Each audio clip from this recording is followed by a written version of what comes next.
Welcome back to my 7 day series. যদিও 7 নম্বর দিন চলে গেছে আরো 2 দিন আগে, বাট আমি পোস্ট করিনি just to show you something exciting. যদিও এটা হোম ওয়ার্কআউট সিরিজ ছিল, পুরোটা আমি 6 দিনই বাড়িতেই প্র্যাকটিস করেছি। বাট আমাদের পায়ে প্লাস্টার হলে শুধু বাড়িতে থাকি না, আমরা গ্রাউন্ডে গিয়েও কিছু প্র্যাকটিস করি।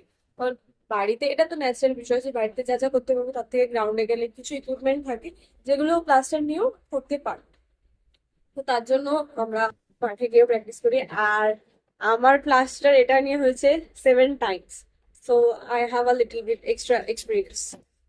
যাই হোক, তো আমি যা যা করেছি পুরোটা সব রেকর্ড করা যায়নি, কারণ ওভাবে মাঠে আমাদের রেকর্ড করা অ্যালাউড নয়।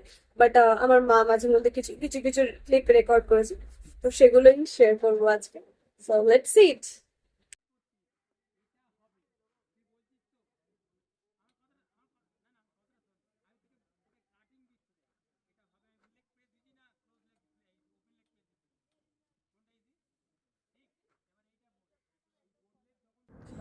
আমি যে ইভেন্টের সাথে যুক্ত সেটা হচ্ছে গিয়ে আর্টিস্টিক জিমনাস্টিক্স। আর যে অ্যাপারেটাসটা এখন তোমরা দেখতে পাচ্ছ সেটা হচ্ছে গিয়ে আনইভেন বার। এটা মেয়েদের একটা অ্যাপারেটাস, আর টোটাল মেয়েদের 4টে অ্যাপারেটাস থাকে আর ছেলেদের থাকে 6টা।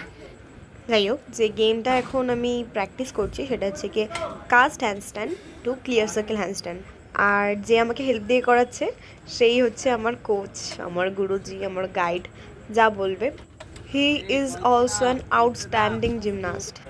He is the champ of his prime time, a national gold medalist and international representative. In my vision, he is the best coach in the world. He even declined abroad offers just to train some gymnasts like us and create an own academy. এই যে আপাতত আমি লেংড়ি বলে আমাকে আমারই এক বান্ধবী বাড়ে উঠতে হেল্প করে দিচ্ছে।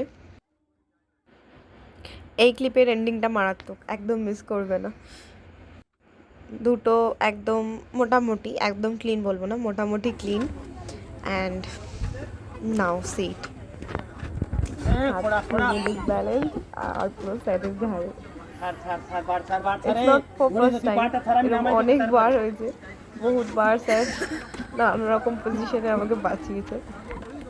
The moment may looks funny but it's risky too, but until I have my coach with me it's not to risk. লাস্টে অ্যাট কন্ডিশনিং টাইম এখানে রোপ ক্লাইম্বিং করছিলাম। It's for hand strength.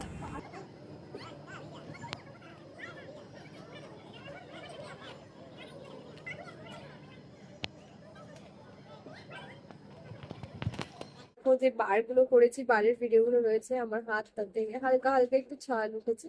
আর এই জায়গাগুলো কড়া মতো কড়া পড়াই ছিল, বাট একদিন অফে একটু হাতটা নরম হয়ে গেছিল, ওগুলো আবার একটু একটু করে কড়া পড়েছে আজকে। এই হাতেও হয়েছে। যাই হোক, এগুলো নিত্যদিনের জিনিস। ভিডিওটা ভালো লাগলে লাইক অ্যান্ড সাবস্ক্রাইব করো, জানিও তোমাদের কেমন লাগলো, কমেন্ট ডাউন করো। আবার কখনো কিছু এক্সাইটিং সিরিজ নিয়ে আসবো। ততক্ষণের জন্য বাই, স্টে টিউন।